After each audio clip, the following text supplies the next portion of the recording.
Hi అండి, అందరికీ నమస్కారం. ఈరోజు మరొక మంచి కథతో మీ ముందుకు వచ్చాను. ఈ కథను ఆదరిస్తారని మనస్ఫూర్తిగా కోరుకుంటూ ఇక లేట్ చేయకుండా మన కథలోకి వెళ్ళిపోదాం. అది ఒక పెద్ద కళ్యాణ మండపం. అంగరంగ వైభవంగా పెళ్లి జరిగింది.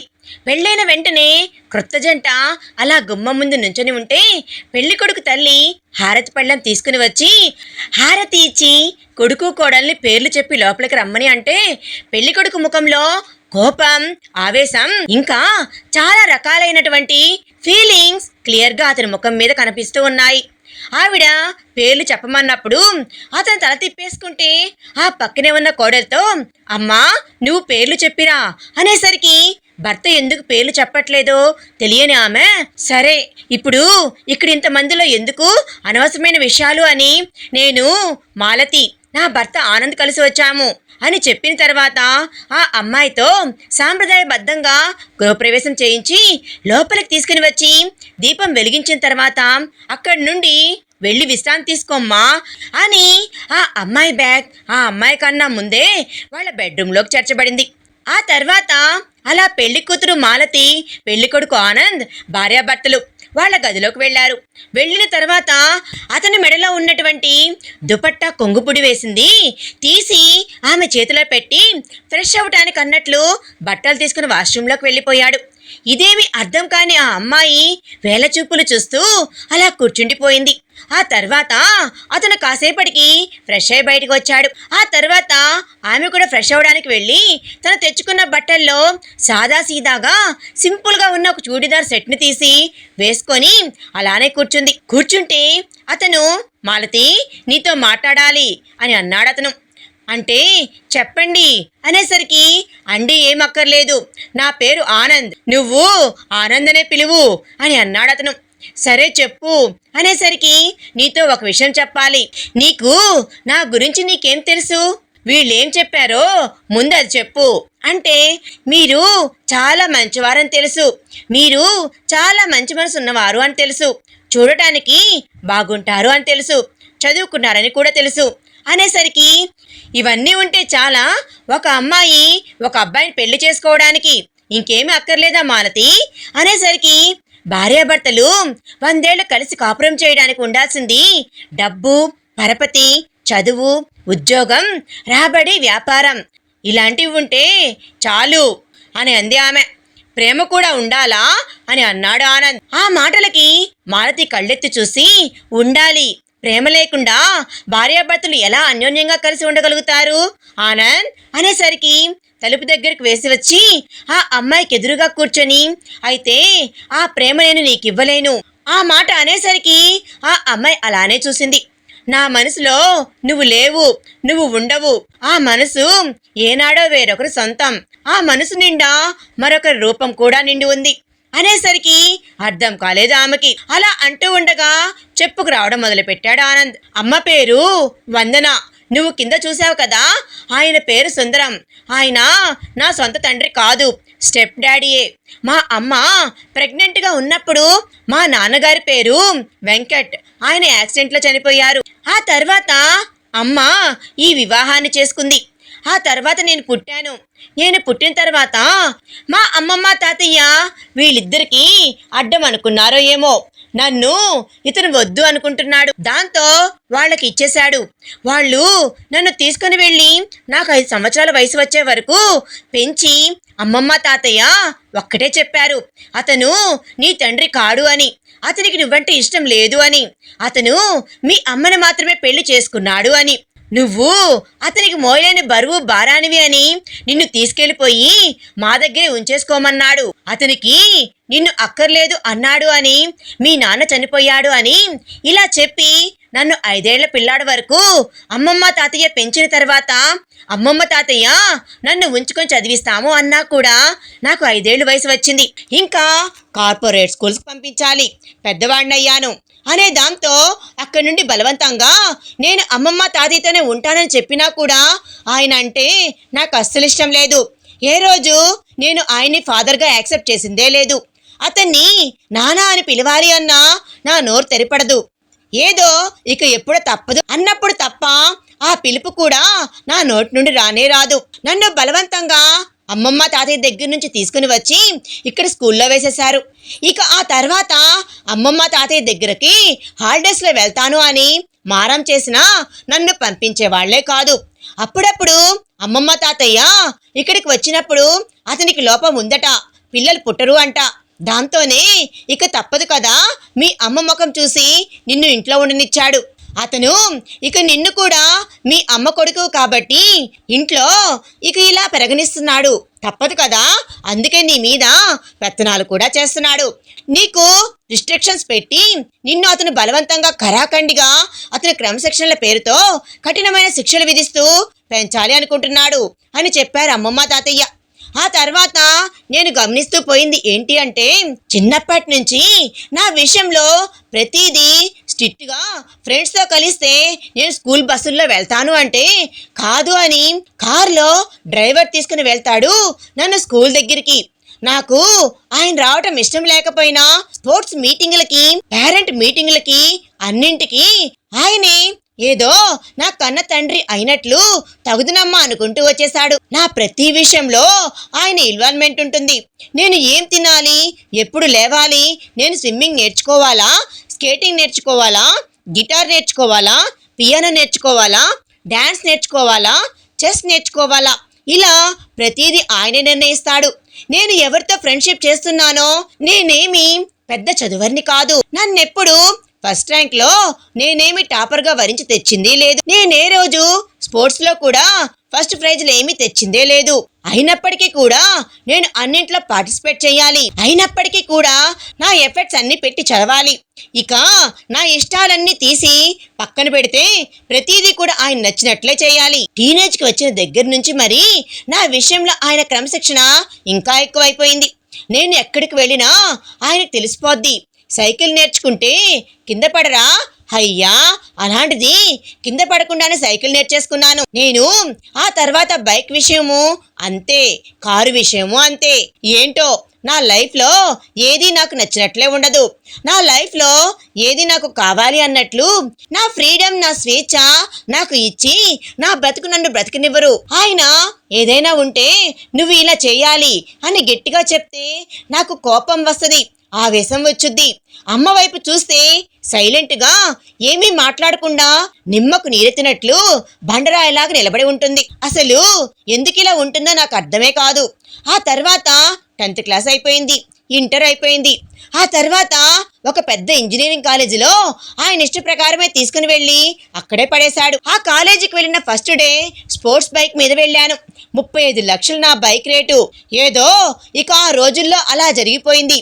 వెళ్ళానో లేదో ఫస్ట్ డే నాకు కల్పన అలా క్లాస్ రూమ్కి రాగానే ఒక ఏంజెల్లా కనపడింది.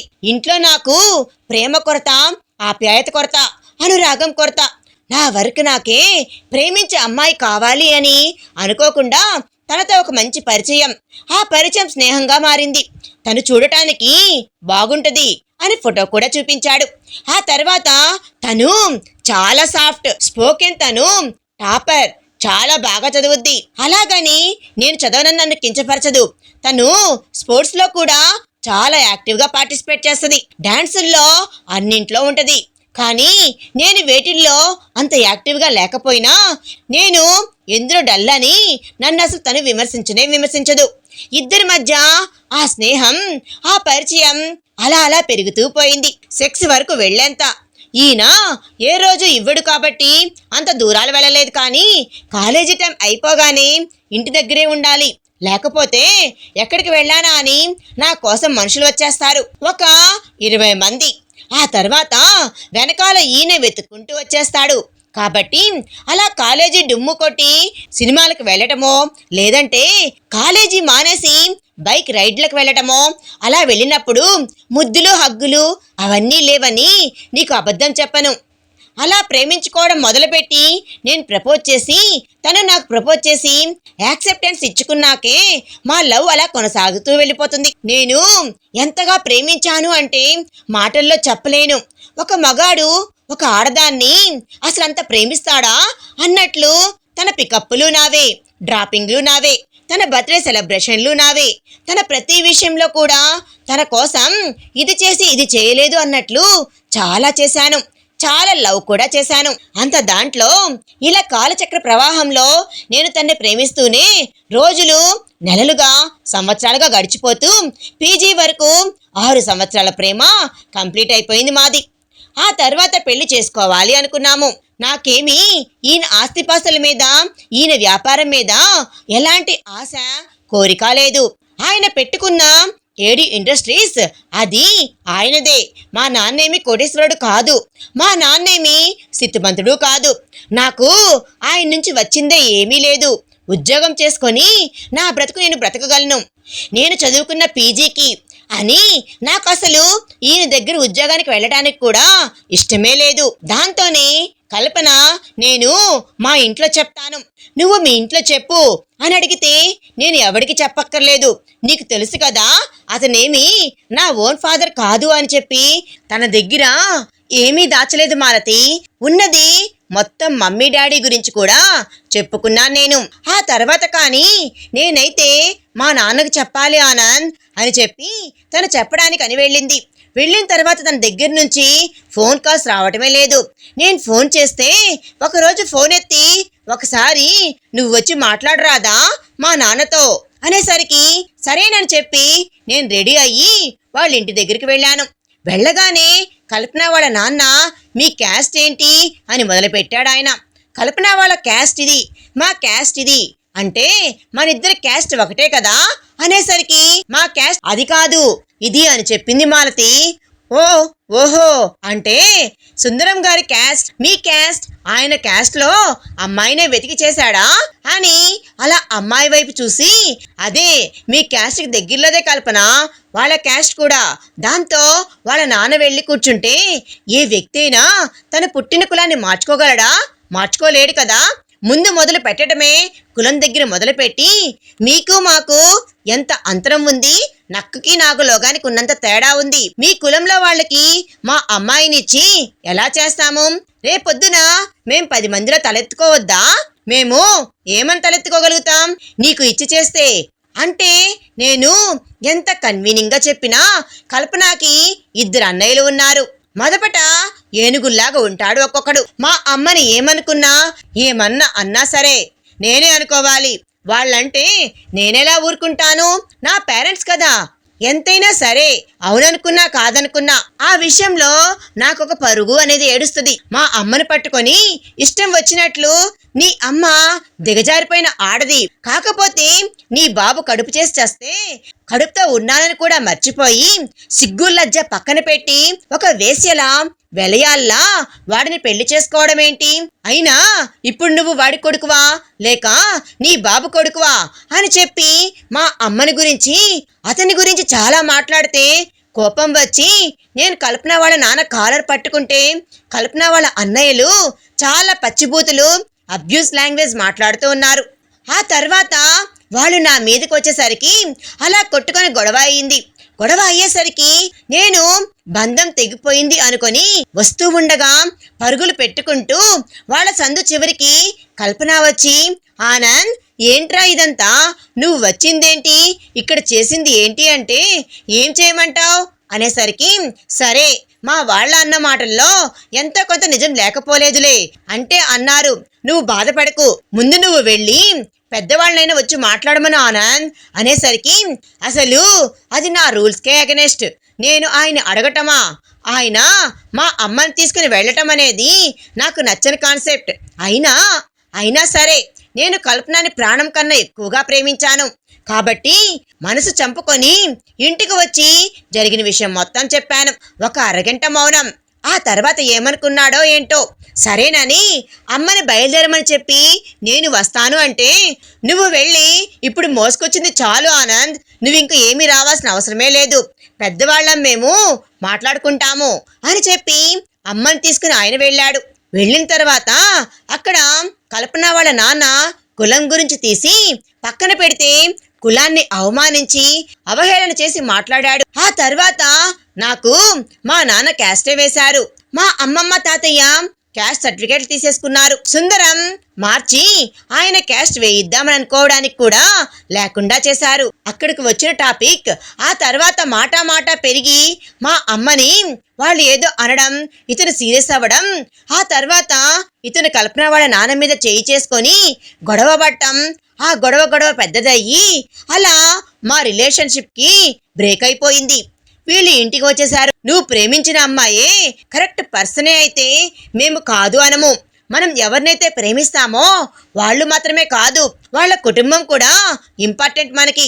అంతా దిగజారిపోయిన మనుషులు, మాట్లాడటమే చేత కావడం లేదు, సంస్కారమే లేదు, మర్యాద ఇవ్వని వాళ్ళ ఇంటికి నువ్వు అల్లుడుగా వెళ్తే నీకేమైనా పరువు అనుకుంటున్నావా? నీ తల్లినంటే నిన్ను అన్నట్లు కాదా? ఇంకా ఆపేసేయ్ నువ్వు ఈ రిలేషన్షిప్ని అని చెప్పి అతను లోపలికి వెళ్ళిపోయాడు. అమ్మ మౌనంగా ఉండిపోయింది. ఆ తర్వాత నేనెంత బ్రతిమిలాడినా గీ పెట్టినా ఇంకా వీళ్ళ ముందు అస్సలు కదలలేదు. ఆ తర్వాత కూడా అంత దాంట్లో కల్పన నేను టచ్లోనే ఉన్నాము. ఇలా కొన్ని రోజులు గడిచిపోయాక ఒక 10 రోజులకి కల్పన వాళ్ళ నాన్న ఒక సంబంధం చూశాడు. వాళ్ళ నాన్న తనని అతనికిచ్చి బలవంతంగా పెళ్లి చేయబోతున్నాడు అని. నువ్వు వచ్చే ఆనంద్, మనిద్దరం దూరంగా వెళ్ళిపోయి బ్రతుకుదాం అని చెప్పింది కల్పన. సరేనని అర్ధరాత్రి పూట బ్యాగ్స్ ఎత్తుకున్నాను. ఇంట్లో నుంచి వెళ్ళిపోయి రైల్వే స్టేషన్లో నిలబడ్డాను. నా సర్టిఫికేట్లు కూడా ఎత్తుకెళ్ళాను. ఉద్యోగాలు చేసుకుంటే ఇద్దరం బ్రతకలేమా? నేనేమైనా ఇతన్ని డబ్బులు అడిగానా? అలా నాకు ఒక 100 అడుగుల దూరంలో కల్పన బ్యాగ్ తీసుకుని రావడం కూడా కనబడింది. ఈలోపు ఈయన వచ్చి ఒక 20 మంది మనుషుల్ని తీసుకుని వచ్చి చెప్తే, నువ్వు నమ్మవు మాలతి, నన్ను బలవంతంగా ఇంక నువ్వు పద, చేసి నిర్వాహకాలు చాలు ఆనంద్, నేను నిన్ను పిచ్చి వేషాలు వేయవద్దని చెప్పానురా, పిచ్చి పనులు చేయకు అనేసరికి నేను తన్ను తీసుకుని వెళ్ళిపోతాను, నన్ను ఆపడానికి మీరెవరు అనేసరికి లాగి చంప మీద ఒకటి వేశాడు. వేసేసరికి నేను గింజుకుంటున్నా వచ్చిన మనుషులు బాడీ బిల్డర్ లాగా ఉండి నన్ను గట్టిగా పట్టుకొని, వచ్చిన కల్పననే మర్యాదగా నువ్వు వెళ్ళిపోమ్మా, నీ హద్దుల్లో నువ్వు ఉండు, ఇంతకు మించి ఏదైనా జరిగితే నాలోనూ మరొక మనిషి ఉన్నాడు, నా క్యాస్ట్ కూడా ఇదే, మీకేమో మేము 4 అడుగులు పైనే ఉన్నాము, కానీ కింద నేను కూడా లేను, ఎక్స్ట్రా చేయకుండా ఇక్కడి నుంచి వెళ్ళు అని కల్పనను గట్టిగా గదమాయించి మాట్లాడి ఆ తర్వాత నన్ను బలవంతంగా ఈడ్చుకొచ్చి కారులో వేసి ఇంటికి తీసుకుని వచ్చి నన్ను హౌస్ అరెస్ట్ చేశాడు. ఇంట్లో నుంచి పారిపోదాం, తప్పించుకుందాం అన్నా లేకుండా చేసేసి నాకు చుట్టూ మనుషుల్ని కాపలా పెడితే ఒకవైపున నేను ఏడ్చి గీపెట్టి అరిసి గగ్గోలు పెట్టినా ఫోన్ కూడా లాగేసుకుంటే నేను సూసైడ్ అటెంప్ట్ చేసి నరం కోసేసుకున్నాను. దాంతో నన్ను ఎంత ప్రొటెక్షన్తో అంటే బ్యాలెట్ బాక్సులు కూడా తీసుకెళ్లరేమో అంత ప్రొటెక్షన్తో తీసుకుని వెళ్ళి హాస్పిటల్లో చేర్చి అక్కడి నుంచి జంపై పారిపోద్దాము అంటే డాక్టర్లు నర్సులతో పాటు బయట ఈయన మనుషులు కాపలా. అక్కడి నుంచి నాకు తగ్గిన తర్వాత వెధవ వేషాలు వెయ్యబాకు, నాకు కోపం వస్తుందిరా అని చెప్పి అక్కడి నుంచి నన్ను బలవంతంగా తీసుకుని వెళ్ళి కారులో వేసి ఇంటికి తీసుకుని వచ్చారు. దొంగతనంగా ఫోన్ కొట్టేసి కల్పనకు ఫోన్ చేశాను. చేస్తే మా ఇంట్లో వాళ్ళు నాకు సంబంధం ఖాయం చేశారు. ఆనంద్ నాకు బలవంతంగా పెళ్లి చేస్తున్నాడు మా నాన్న, నువ్వేమో రాలేదు కదా నన్ను తీసుకెళ్ళడానికి అని అంది. అనేసరికి నేను గీ పెట్టాను, అరిచాను, ఏడ్చాను, తిండి తిన్ను అన్నాను, నాకు ఫ్రీడమ్ కావాలి అన్నాను, స్వేచ్ఛ నిమ్మని నేను బ్రతిమిలాడుకున్నాను. ఏం చేసినా సరే అయితే నీకు ఫ్రీడమ్ ఇస్తాను, నేను చెప్పిన అమ్మాయిని నువ్వు పెళ్లి చేసుకో అని అన్నాడు. అలా అనేసరికి నాకు ఫ్రీడమ్ కావాలి, స్వేచ్ఛ కావాలి అంటే పెళ్లికి ఒప్పుకొని తగలడాలి అని చెప్పి నేను అందుకే నీతో ఏమీ మాట్లాడలేదు. మన ఇద్దరి మధ్య పెళ్లి చూపులు లేవు, ఎంగేజ్మెంటు లేవు, డైరెక్ట్గా పెళ్లి మండపంలో తాళి కట్టక ముందు కూడా పారిపోదాం అనుకుంటే లోపలికి వచ్చి నేను నీకు అన్ని విధాల తగిన అమ్మాయిని ఇచ్చేస్తున్నాను అని కూర్చోబెట్టి నీ గురించి చాలా చెప్పినా నీ పేరొక్కటి తప్ప నేనేమీ వినలేదు, వినిపించుకోలేదు, నాకు వినాలి అని లేదు కూడాను. ఆ తర్వాత ఆయన బయటకు వెళ్ళిపోయిన తర్వాత నన్ను బలవంతంగా తెచ్చి కూర్చోబెట్టి నీ మెడలో నేను తాళి కట్టాల్సి వచ్చింది. నీ ఫోటో కూడా ఆయన ఇచ్చినా నేను చూడలేదు, ఆ పెళ్లి మండపంలోనే నీ ముఖం కూడా చూడటం. అనేసరికి ఆ అమ్మాయి ఇవేమి కాని సుందరం కాని తనకు చెప్పలేదు అని ఆనంద్ వైపు అలా చూస్తూ నిలబడిపోయింది. నిలబడితే నేనేమి నీకన్నా తనంత అందగత్తె కాదు, నువ్వు అందగత్తెవి కాదు అనటం లేదు. నిజం చెప్పాలి అంటే కల్పన కన్నా ఒక అమ్మాయిగా నువ్వు చాలా బాగుంటావు. కానీ నువ్వు బాగున్నా ప్రతి అమ్మాయి మీద ఒక అబ్బాయి మనసు వెళ్ళదు కదా. అలా అనుకుంటే నా కల్పనని నేను మనసుతో ప్రేమించాను అనేసరికి ఇప్పుడు ఈ విషయం ఎందుకులే ఆనంద్ అని ఆ అమ్మాయి అలా నిలబడిన తర్వాత ఇప్పుడైతే ఏమంటావు అనేసరికి నేను నీ మెడలో తాళి కట్టింది నా ఫ్రీడమ్ కోసం, నేను రేపు ఇంట్లో నుంచి పారిపోతాను అనేసరికి పారిపోయే కల్పనకే పెళ్లి అయిపోయింది. మన పెళ్లి రోజే ఈ రోజే తన పెళ్లి. వాళ్ళకు కూడా రేపు మనకి శోభనం ఏర్పాట్లు చేస్తున్నారు, తనకి చేస్తారు కదా. వెళ్ళి వాళ్ళ ఇంటికి తనను కలుసుకుంటాను. తనని తీసుకొని ఆల్రెడీ నేను డబ్బులు కూడా దొంగిలించి దాచుకొని ఉన్నాను, అవి తీసుకొని ఫ్లైట్ ఎక్కి తనని తీసుకొని అబ్రాడ్ పారిపోతాను. ఆ తర్వాత అక్కడ మేము న్యూ లైఫ్ స్టార్ట్ చేస్తాం. ఇదిగో ఈ బ్యాగ్లో అన్నీ సర్దించుకున్నాను అని చెప్పి చూపించాడు ఆనంద్. ఈ ఒక్క హెల్ప్ చేయవా? నేను ఇప్పుడు నిన్ను టచ్ చేసి నీ లైఫ్ స్పాయిల్ చేయలేను. నిన్ను పెళ్లి చేసుకుంది కేవలం నా ఫ్రీడమ్ కోసమే. నువ్వు నీకు నచ్చిన అబ్బాయిని నువ్వు బాగున్నావు కదా, ఎవరైనా చేసుకుంటారు. హ్యాపీగా చేసుకొని మళ్ళీ న్యూ లైఫ్ని స్టార్ట్ చెయ్యి. నన్ను చేసుకున్నా నువ్వు హ్యాపీగా ఉండవు, అర్థమవుతుందా నేను చెప్పింది అనేసరికి ఆ అమ్మాయి అలా కూర్చుండిపోయింది. కూర్చొని చాలాసేపు అలాగే బాధపడుతూ ఉంది. బాధపడుతున్నావా అని అడిగితే ఎవరికైనా ఎక్స్పెక్టేషన్స్ ఉంటాయి కదా ఆనంద్ పెళ్ళన్న తర్వాత అనేసరికి ఐఆమ్ రియల్లీ సారీ. నేను ఎవరికైనా సమాధానకర్తనే అంటే అది నీ ఒక్కదానికి మాత్రమే మాలతి. ఐఆమ్ రియల్లీ సారీ అని చెప్పి ఆ అమ్మాయి చేతులు పట్టుకొని నాకు ఫ్రీడమ్ ఇవ్వవా, నన్ను ఎవరికి తెలియకుండా బయటకు పంపించేయవా అనేసరికి ఆ అమ్మాయి అలా చూసి నీ ఫ్రీడమ్ నీకెప్పుడు ఉంటుంది ఆనంద్, నువ్వేమి చిన్న పిల్లవాడివి కాదు కదా, నీకు ఫ్రీడమ్ ఇచ్చి నిన్ను బయటికి పంపించేది ఏముంది. నువ్వు ఒక ప్లాన్ అనుకున్నావు కదా, నీ ప్లాన్ ప్రకారమే నీకు నచ్చిన వాళ్ళతో నీ బ్రతుకును పంచుకోవడానికి నువ్వు వెళ్ళిపోవడానికి నేనెప్పుడు నీకు అడ్డు కాను. ఈ తాళి నీకెప్పుడు అడ్డు కాదు కూడా అని ఆ అమ్మాయి అనేసరికి థ్యాంక్ యూ అని పడుకోవచ్చా ఇంక నేను అనేసరికి ఆ పడుకో అలసిపోయావుగా అని ఫుడ్ తీసుకొస్తే ఒక ముద్ద తిన్నాను అనిపించి ఆ అమ్మాయి ఆలోచించుకుంటూ అలా అటు తిరిగి పడుకుని ఉంది. పడుకున్న అమ్మాయికి ఎన్నెన్నో ప్రశ్నలు కళ్ళల్లో నుంచి తెలియకుండానే ఎందుకు వస్తున్నాయో కూడా అర్థమే కాలేదు. కన్నీళ్లు ఆగకుండా కారిపోతూ ఉన్న కన్నీళ్లు దిండిలోకి వెళ్ళిపోతూ ఉన్నాయి, ఒక్కొక్క చుక్క. ఇప్పుడు ఏం ఆలోచించగలదు. కాసేపు అలా ఒళ్ళు అలసిపోయిందో ఏమో ఈ పెళ్లి హడావిడిలో నిద్రకు పడిపోయాయి కళ్ళు. ఆనంద్ మాత్రం అలా కూర్చొని కల్పన గురించి ఆలోచించుకుంటూ కల్పనను చూసిన ఫస్ట్ డే అప్పుడు ప్రపోజ్ చేసింది, ఇద్దరు తొలిముద్దు తొలి హగ్గు, ఇద్దరు కలిసి బైక్ మీద తిరిగినవి, సినిమాలకు వెళ్ళినా ఆ తర్వాత కల్పన వాళ్ళ ఇంట్లో ఆయన గొడవలో ఇన్ని గుర్తొచ్చి ఆనంద్ ఆలోచించుకుంటూ అలా కల్పన ఫోటోలు చూసుకుంటూ అలా మంచాన్ని తలవాల్చి పడుకున్నాడు. నెక్స్ట్ డే చాలా గ్రాండ్గా వ్రతమైంది. అయిన తర్వాత అదే రోజు ఈవినింగ్ వీళ్ళ శోభనానికి ముహూర్తం. గది చాలా బాగా పువ్వులు తెచ్చి బ్యూటిఫుల్గా డెకరేట్ చేసి వెళ్ళారు. ఆ తర్వాత తను వైట్ డ్రెస్ చాలా స్పెషల్గా డిజైన్ చేసి ముత్యాలతో స్టోన్స్తో డిజైన్ చేసిన కుర్తా సెట్ వేసుకున్నాడు. శోభనానికి ముందు చేయాల్సిన తతంగం పూజలు, ఆ తర్వాత బాలకృష్ణుణ్ణి పవిటి చెంగులో కట్టడం, కొన్ని బంగారు కాసులు కట్టడం, బంగారు కాజులు ముడివేయడం, ఈ తతంగాలన్నీ జరిగిపోయాయి.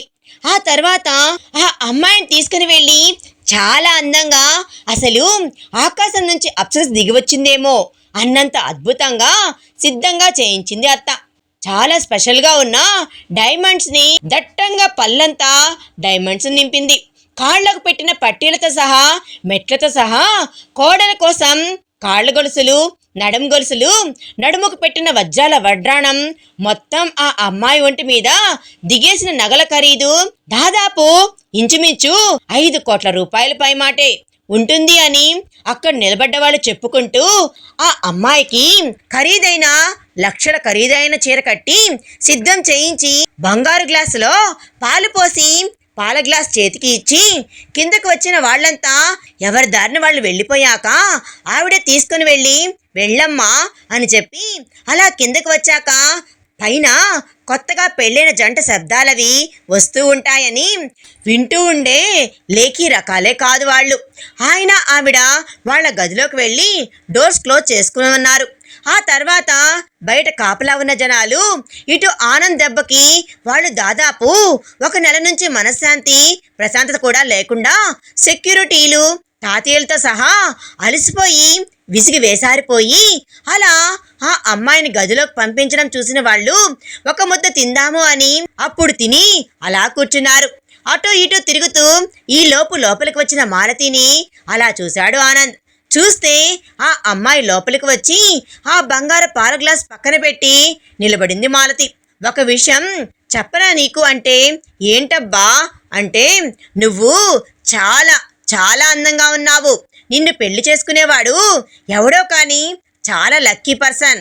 ముఖ్యంగా నీకు అరచేతిలో పుట్టుమచ్చ, నీకు పెదవి దగ్గర పుట్టుమచ్చ ఉన్నాయి అనేసరికి ఆ అమ్మాయి అరచేతి వైపు చూసుకుంటే ఎలా చూశానా అనుకుంటున్నావా? నిన్న పెళ్ళప్పుడు నా చేతిలో చెయ్యి పెట్టావు కదా, అప్పుడు చూశాను లక్కీగా. నిన్ను పెళ్లి చేసుకునేవాడు అన్నాక ఆ అమ్మాయి ఏం మాట్లాడాలా? మీలో కనీసం తడి కూడా ఆరని పచ్చిగా ఉన్న పసుపు తాడుకి వేలాడుతున్న మాంగళ్యం, ఆ అమ్మాయి జీవితం ఏంటో, ఈ జరుగుతున్న కథ ఏంటో అర్థం కాని కన్ఫ్యూజన్లో అలా ఉండిపోయింది మాలతి. ఈలోగా ఆనంద్ అటు ఇటు తిరుగుతూ తన దగ్గర ఉన్న బ్యాగ్ తీసి అన్నీ ఒకసారి సరిచూసుకుంటూ ఈ నగల్లో నువ్వు చాలా అందంగా ఉన్నావు అని మధ్యలో అమ్మాయికి కాంప్లిమెంట్స్ ఇస్తూ ఈలోగా కాపలా వాళ్ళు కాసేపటికి వీళ్ళింటికి కొద్ది దూరంలో టీ స్టాల్ ఉంటే వీళ్ళ శోభనం హడావిడిలో ఉన్నారు అనుకొని వాళ్ళు టీ తాగడానికి అని వెళ్ళిపోయారు వాళ్ళు. అలా పోయారో లేదో వెళ్తున్నాను మాలతి అని తన ఫోన్ నుంచి ఆ అమ్మాయికి ఫోన్ చేశాడు. మరి ఆనంద్ ఇంటి నుంచి తప్పించుకొని కల్పనాన్ని తీసుకుని పారిపోతాడా? మరి మాలతి విషయం ఏమైంది? తను మోసపోయిందా అనేది నెక్స్ట్ పార్ట్లో తెలుసుకుందాం. ఈ వీడియో కనుక మీకు నచ్చినట్లయితే ప్లీజ్ లైక్ చేయండి. మీ విలువైన అభిప్రాయాన్ని కామెంట్ రూపంలో తప్పకుండా తెలియజేయండి. కొత్త వారు మన ఛానల్ చూస్తున్నట్లయితే సబ్స్క్రైబ్ చేసుకోండి. Thanks for watching.